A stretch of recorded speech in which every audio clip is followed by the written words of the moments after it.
চাই যেটা বিগত দিনে ছিল 17 বছর আগে ছিল, আমরা সেই সোনার বাংলা চাই। তবে আজকে এখানে যে এসেছেন, কত লোক আসছে আপনাদের মাগুরা থেকে? আমাদের মাগুরা থেকে অসংখ্য লোক আসছে, আমরা 30টা গাড়ি নিয়ে আসছি এখানে, প্রচুর লোক আসছে। আরও তো মনে করেন আরো 5 দিন আগে সবাই চলে আসছে, আর কালকে রাত্রে আমরা 30টা গাড়ি ভরে আসছি এখানে। দীর্ঘদিন পরে তারেক রহমান আসছে, আপনাদের কেমন লাগছে? খুবই আনন্দিত, আমরা খুবই খুশি। এই খুশির কথা আমরা বলে বোঝাতে পারবো না। দীর্ঘ 17 বছর মামলা হামলার শিকার হয়েছেন, তারপরও থেমে থাকেননি? না, কখনোই না। এমন একটি সময় আসছে যে আমরা রান্না করা ভাতও আমরা খাইতে পারিনি, ছেলে মেয়ে নিয়ে, হাজব্যান্ডে নিয়ে মাঠে থাকছি। এই যে আমার নেত্রী মাগুরা 2 নং ওয়ার্ডের সিনিয়র সহসভাপতি লাভলি আক্তার, ওনার ছেলে জুলাই যোদ্ধা, আমরাও জুলাই যোদ্ধা, কিন্তু সে যে নির্যাতিত হয়েছে তা বলার মতো না। আমাদের উর্মিয়া কুলসুম উর্মি, সে মাগুরার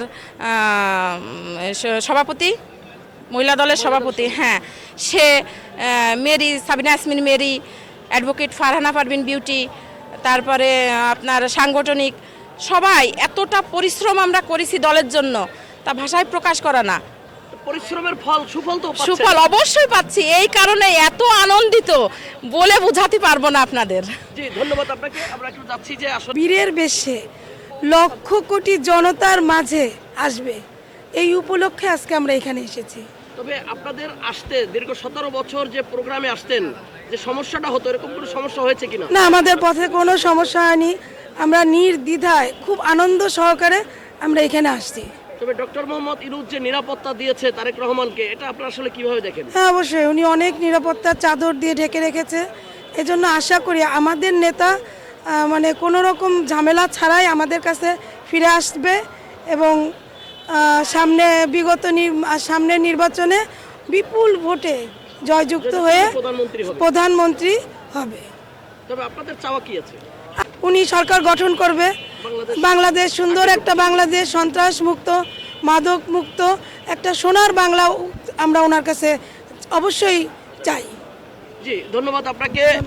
সুপ্রিয় সদস্য সচিব রয়েছেন বিউটি বেগম, তিনি এবং তার সহকর্মীদেরকে নিয়ে আজকে এই 300 ফিট যে বিএনপির যে তারেক রহমান যেখানে আসবে এই মঞ্চস্থলে এসেছেন অসংখ্য মা বোনকে নিয়ে, অসংখ্য নেতাকর্মীদেরকে নিয়ে এবং নেত্রীদেরকে নিয়ে।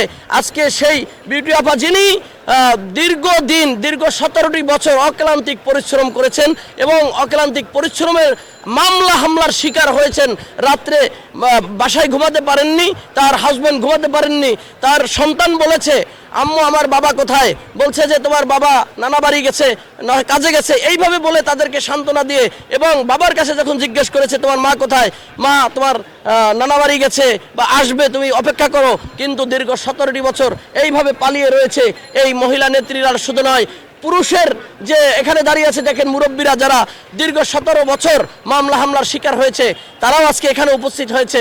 এখানে মাগুরা থেকে এসে দেখছেন যে এত সকালে এসে মাগুরা থেকে 2 দিন আগে 3 দিন আগে এখানে এসে রাজপথ কাঁপিয়েছেন এবং রাজপথে থেকে এই বিএনপির অ্যাক্টিভ চেয়ারম্যান তারেক রহমানকে দেখার জন্য, এক নজর দেখার জন্য, এবং দীর্ঘ 17টি বছরের অবসান ঘটিয়ে আজকে এই দেশের সাধারণ মানুষ রাজপথে নেমে এসেছে, রাজপথ কাঁপিয়েছে। সেই নেত্রীরা আজকে এখানে এসেছেন এবং বিএনপির অ্যাক্টিভ চেয়ারম্যান তারেক রহমান